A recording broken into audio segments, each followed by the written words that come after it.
Hi, today I'm going to talk to you about Vivian versus the Apocalypse by Coyle.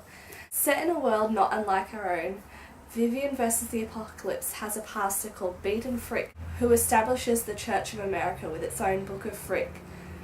Beaton Frick predicts a rapture that's going to happen, and at first people don't believe it, but then lots of natural disasters, bombs going off start to happen, and soon people flock to his church in want of safety. Our protagonist, Vivian, isn't a believer, but her parents are. Vivian is quite a submissive, passive, timid girl, but as the novel progresses, she comes more into her own. She's not physically strong, but she becomes more strong within herself.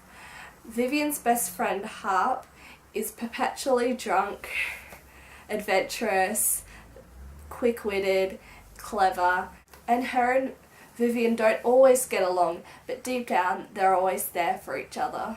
This novel can be a bit slow in places, but it's redeemed by its interesting characters that they meet along the way. When the rapture actually happens and people disappear, including Vivian's own parents, Vivian and Harp realise that they can't stay and go on a road trip. They're not quite sure what they're looking for, but they meet some interesting characters along the way. One of my favourite side characters in this book is Wembley, their history teacher, who's enthusiastic, vibrant and inspiring, and when the rapture first happens, she gathers kids in her class at school, even though school isn't running, and tries to get them to think of ways to survive now that everyone's gone.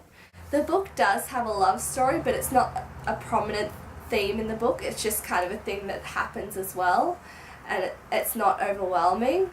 I think this book is interesting in the way that it shows what religion can do to people and what it can drive them to do when they're looking to protect themselves. People who don't fit into what this religion believes, like overly promiscuous people, homosexuals, are kidnapped and sometimes even killed by these people in their determination to be raptured when the second rapture comes.